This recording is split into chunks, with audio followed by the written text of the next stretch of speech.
Τελευταίο βίντεο για τη χρονιά που φεύγει και πρώτο μιας μίνι σειράς επεισοδίων που θα ακολουθήσει με γενικό τίτλο «Συγκροτήματα που αγαπάω πολύ, αλλά ό,τι χρειάζομαι από αυτά είναι μια best of συλλογή».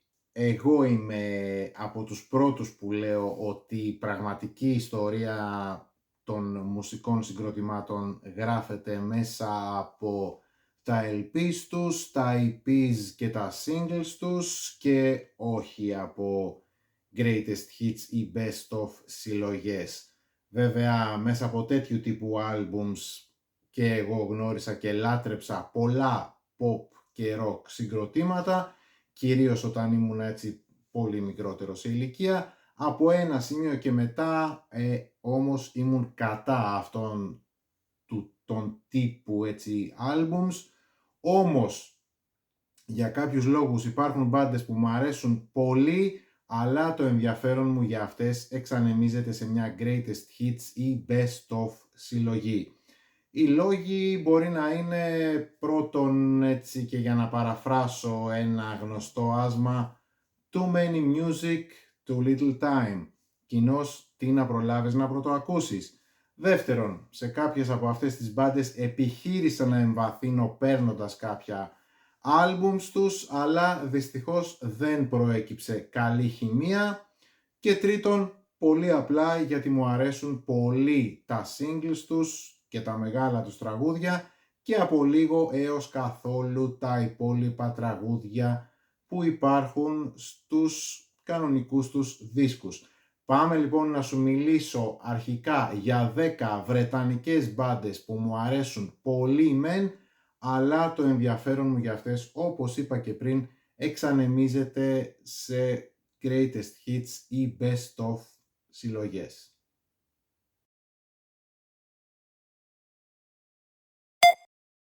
Και ξεκινάω με τους Alan Parsons Project. Ο Alan Parsons ήταν ένας εξαιρετικός μηχανικός ήχου, δούλευε στα ξακουστά στούντιος της Abbey Road και έχει συνδέσει το όνομά του με κάποια από τα καλύτερα albums που ηχογραφήθηκαν ποτέ εκεί, όπως τα Abbey Road και Let It Be των Beatles και φυσικά το Dark Side of the Moon των Pink Floyd. Από το 1976 δισκογραφεί με το δικό του project, τους Alan Parsons Project, και όσα albums τους έχω δεν μπορώ να πω ότι με έχουν ξετρελάνει και τα θεωρώ απλά συμπαθητικά. Το τραγούδι τους που μου αρέσει πιο πολύ είναι το Eye in the Sky με την εξαιρετική instrumental εισαγωγή το Sirius και μάλιστα ήταν από τα πιο αγαπημένα μου τραγούδια τότε πίσω στο 1982. Από εκεί και μετά μου αρέσει πολύ και το instrumental το Lucifer, πολύ καλά είναι και τα Games People Play, Time, Don't Let It Show, Old and Wise, ενώ και τα υπόλοιπα τραγούδια τους, αρκετά από τα τραγούδια τους κυμαίνονται σε πολύ ικανοποιητικό επίπεδο, χωρίς επίσης και αυτά να με ξετρελαίνουν ιδιαίτερα. Δεν πάβουν όμως να είναι τραγούδια που φέρουν την υπογραφή του Alan Parsons, οπότε παραμένω πιστός στο The Best of the Alan Parsons Project. Η Jam από το Walking to Surrey είναι ένα πολύ αγαπημένο μου punk, post-punk, power pop τρίο συγκρότημα. Ήταν το πρώτο προσωπικό όχημα του τεράστιου Paul Weller που έκανε τα περισσότερα πράγματα στο group. Είχε γράψει σχεδόν όλα τους τα τραγούδια, έκανε πρώτη φωνή σε όλα και έπαιζε και κιθάρα. Έχω τα δύο τελευταία τους albums, τα Sound Effects και The Gift, στα οποία ο ήχος τους έχει γίνει βέβαια αρκετά πιο soft σε σχέση έτσι με τα πρώτα κατά κάποιο τρόπο πιο wild χρόνια, αλλά με το The Very Best of the Jam που έχει 21 τραγούδια μέσα και εκ των οποίων παρεπιπτόντως τα μισά σχεδόν είναι non-album tracks, νομίζω ότι είμαι κομπλέ από Jam. Τα πιο αγαπημένα μου είναι τα In the City, The Modern World, το David Watts που είναι διασκευή των Kings βέβαια, το Going Underground, φυσικά το That's Entertainment, τα καλύτερα κομμάτια τους, Funeral Pyre, Beat Surrender και συν το Monday που υπάρχει στο Sound Effects που είδαμε πιο πριν, αλλά όμως δεν υπάρχει στο Very Best. The Cure.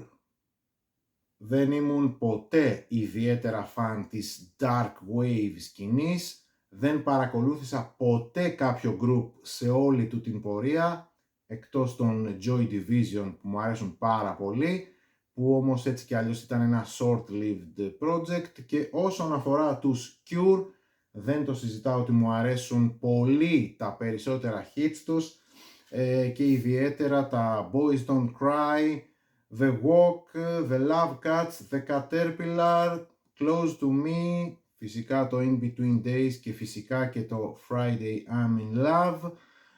Όμως αυτή η αφόρητη μαυρίλα, νταρκίλα που αποπνέουν έτσι στο μεγαλύτερο μέρος του έργου τους, με έχουν κατά κάποιο τρόπο αποτρέψει από το να τους παρακολουθήσω στενότερα. Παρόλα αυτά το Standing on a Beach είναι μια εκπληκτική συλλογή των singles των Cure που κυκλοφόρησαν από το 1978 έως το 1985. Θεωρούνται ένα πολύ μεγάλο συγκρότημα της rock, hard rock, folk rock, progressive rock, με αδιάλειπτη παρουσία τα τελευταία 55 χρόνια στα μουσικά δρόμενα. Ο ήχος τους είναι από τους πιο αναγνωρίσιμους ήχους rock συγκροτήματος, καθώς ένα από τα στοιχεία που τον χαρακτηρίζει και τον διακρίνει φυσικά ιδιαίτερα είναι το φλάουτο του εκκεντρικού frontman και εγκεφάλου του group του Ian Anderson. Και φυσικά το συγκρότημα για το οποίο μιλάω δεν είναι άλλοι από τους θρυλικούς Jethro Tull από το Blackpool, που όσο κι αν προσπάθησα να εισχωρήσω στις μουσικές τους με άλμπουμς όπως το Aqualung, το A Passion Play και το Stormwatch, δεν μου έχουν κάνει έτσι κάποιο ιδιαίτερο κλικ. Sorry, αλλά είναι υπερβολικά progressive για τα δικά μου δεδομένα, ή τους θεωρώ εγώ πολύ μονοδιάστατους. Σε κάθε περίπτωση αγαπάω πάρα πολύ τα μεγάλα τους τραγούδια, τα Living in the Past, Aqualung, Too Old to Rock and Roll, Too Young to Die, φυσικά φοβερό κομμάτι, το Locomotive Breath, Bungle in the Jungle, Witch's Promise, Minstrel in the Gallery. Οπότε και για τους Jethro Tull προς το παρόν έχω παραμείνει στο Original Masters, ελπίζοντας στο μέλλον ότι ίσως καταφέρω να εμβαθύνω περισσότερο στα επιμέρους τους άλμπουμς. Όταν ακούω τον όρο Boogie Rock ή Boogie Rock and Roll και λοιπούς σχετικούς όρους, με το Boogie όμως πάντα μπροστά, το μυαλό μου πάει κατευθείαν στους Λονδρέζους Status Quo. Ένα group με τεράστια ιστορία και τεράστια δισκογραφία, που για αρκετά χρόνια έτσι άκουγα τραγούδια τους δεξιά και αριστερά, που ποτέ μου όμως δεν μπήκα στον κόπο, ποτέ μου δεν μπήκα στη διαδικασία έτσι να αγοράσω κάποιον από τους 30 τόσους δίσκους που αριθμεί ο κατάλογος της επίσημης δισκογραφίας τους. Όταν όμως κυκλοφόρησε το Rockin' All Over the Years, έσπευσα να το αποκτήσω με πολύ μεγάλη ευχαρίστηση και χωρίς δεύτερη σκέψη. Περιλαμβάνει όλα τους τα τραγούδια που είχα αγαπήσει τα προηγούμενα χρόνια, Pictures of Matchstick Men, Eyes in the Sun, το Paper Plane είναι ένα από τα πρώτα rock τραγούδια που είχα ακούσει στη ζωή μου από πολύ μικρό παιδί. Roll Over, Lay Down, Rockin' All Over the World, Whatever You Want, What You're Proposing, Marguerita Time, The Wanderer και το In the Army, φυσικά σε μια πολύ πιο hard rock εκδοχή σε σχέση με αυτή των Bolland, με την αυθεντική των Bolland, το Burning Bridges και ακόμη και το Anniversary Worlds Part 1 είναι πραγματικά απολαυστικό. Ένα άλλο βρετανικό group της hard rock, glam rock, boogie rock με τεράστια ιστορία και καριέρα τουλάχιστον μέχρι το 1992, αφότου και αποχώρησαν δύο από τα ιδρυτικά τους μέλη, είναι η Slade από το Wolverhampton, οι οποίοι μάλιστα έδωσαν και πολύ ψωμί στους Αμερικάνους Quiet Riot με τα δύο τους hits που διασκεύασαν οι τελευταίοι στις αρχές των 80s, τα Come on Feel the Noise και Mama We Are All Crazy Now, και με τα οποία φυσικά αναρριχήθηκαν στις ψηλότερες θέσεις των charts του Billboard. Από εκεί πέρα οι Slade έχουν γράψει και πολλά ακόμα εκπληκτικά τραγούδια, όλα στο πρώτο μισό της δεκαετίας του 70, που βρίσκονται στη συλλογή Slade's Greats. Πάρα πολλά καλά τραγούδια. My friend Stan, Far Far Away, Cause I Love You, Every Day, Thanks for the Memory, Look What You've Done, Let's Call It Quits, Merry Christmas Everybody. Πάρα πολλά καλά τραγούδια, και να σημειώσω εδώ για τους Slade ότι στις αρχές της δεκαετίας του 80, το 1983, κυκλοφόρησαν και ένα εκπληκτικό άλμπουμ, το The Amazing Kamikaze Syndrome.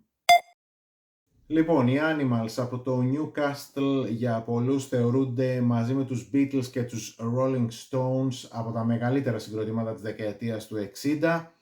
Βέβαια, ουσιαστικά δεν έχουν καμία σχέση με τους δύο τελευταίους, γιατί η όποια τεράστια επιτυχία τους βασίστηκε κυρίως σε διασκευές. Η αρχική τους σύνθεση, με την οποία έτσι κατά κάποιο τρόπο μεγαλούργησαν την πρώτη περίοδό τους από το 1962 στο 1966, ήταν με τον Hilton Valentine στην κιθάρα, Chas Chandler στο μπάσο, Alan Price στα πλήκτρα, John Steele στα drums και φυσικά με τον πολύ Eric Burdon στα φωνητικά, έτσι με την μπάσα και bluesy φωνή του. Ενώ από το 66 και μετά ο Burdon τους άλλαξε όλους, συνεχίζοντας κατά κάποιο τρόπο ως νέοι Animals ή ως Eric Burdon and the Animals. Από την πρώτη τους περίοδο είναι η συλλογή The Singles Plus, όπου περιλαμβάνει σχεδόν όλα τους τα μεγάλα τραγούδια, συν κάποια άλλα ακυκλοφόρητα. Φυσικά πρώτο και καλύτερο κομμάτι για το οποίο λατρεύουμε Animals είναι το House of the Rising Sun, και δευτερευόντως φυσικά με το It's My Life, αλλά και τα Don't Let Me Be Misunderstood, Bring It On Home To Me, We've Gotta Get Out of This Place, Dimples, Bright Lights, Big City, Let the Good Times Roll, και αν φυσικά μέσα σε αυτήν εδώ τη συλλογή υπήρχε και το CC Rider, που είναι από τα πιο αγαπημένα μου κομμάτια των Animals, θα ήταν μια ιδανική συλλογή. Οι Rolling Stones φυσικά δεν χρειάζονται συστάσεις, είναι ένα τεράστιο group, είναι από τα μεγαλύτερα groups της rock μουσικής. Μου αρέσουν πάρα πολύ τα περισσότερα hits τους, αλλά αυτό δεν σημαίνει ότι είμαι και ιδιαίτερα φαν τους. Και αν και έχω έτσι κάποια λίγα albums τους, όπως τα Exile on Main Street, το Sticky Fingers, το Emotional Rescue, το Undercover, αλλά και σε CD έτσι τα Let It Bleed και Bridges to Babylon, που σε όλα αυτά υπάρχουν έτσι κάποια τραγούδια που μου αρέσουν πάρα πολύ, αλλά σαν albums όλα τους κάπου έτσι με κουράζουν κάποια στιγμή. Οπότε όταν έρχεται η ώρα για Rolling Stones, αρχικά με το Rolled Gold που καλύπτει τα 60's τους, περίοδο κατά την οποία μεγαλούργησαν, και στη συνέχεια το Jump Back που καλύπτει τα 70's και τα 80's, από το Sticky Fingers του 1971 έως το Steel Wheels του 1989. Νομίζω ότι κάνουν πολύ καλά τη δουλειά τους και καλύπτουν απόλυτα την όποια σχέση μου με το τεράστιο αυτό group.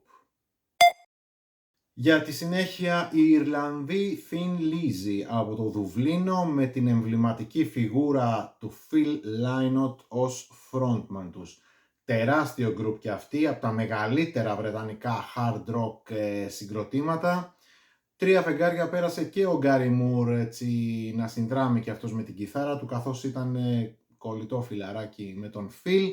Εξάλλου μέσα στο Wild One υπάρχουν έτσι και κάποια ντουετάκια που έκαναν κατά καιρούς οι δυο τους, όπως τα Out in the Fields και Parisian Walkaways.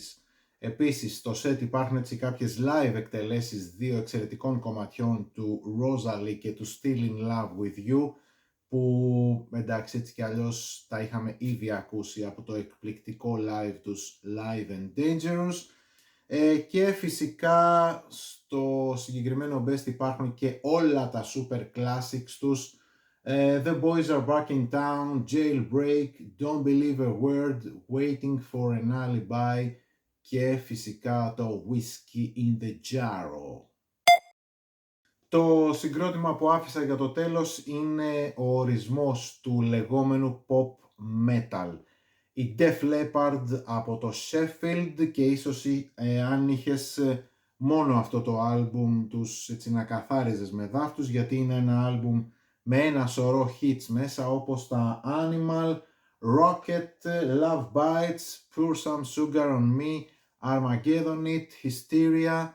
Οπότε όταν έχεις αυτά στο Vault, Def Leppard's Greatest Hits 1980-1995, αν λοιπόν έχεις αυτά συν τα Photograph, Let's Get Rocked, Bring on the Heartache, Rock of Ages, το πολύ όμορφο σχεδόν unplugged Two Steps Behind, αλλά και αρκετά ακόμη. Βέβαια και το πρώτο τους LP, το On Through the Night, είναι πάρα πολύ καλό, παρότι στο Vault δεν αντιπροσωπεύεται από κανένα τραγούδι, και είναι πολύ καλό γιατί είναι αρκετά πιο hard rock από ό,τι έκαναν πιο μετά οι Def Leppard, και είναι και πολύ λιγότερο pop βέβαια, και διακατέχεται έτσι από αφεντικότητα και όχι εμπορικότητα, αλλά anyway, Def Leppard και Vault. Λοιπόν, αυτό ήταν το πρώτο μέρος μιας μίνι σειράς επεισοδίων που θα ακολουθήσουν. Να έχετε καλή χρονιά φίλοι μου, υγεία πάνω απ' όλα, και όλα τα υπόλοιπα παλεύονται.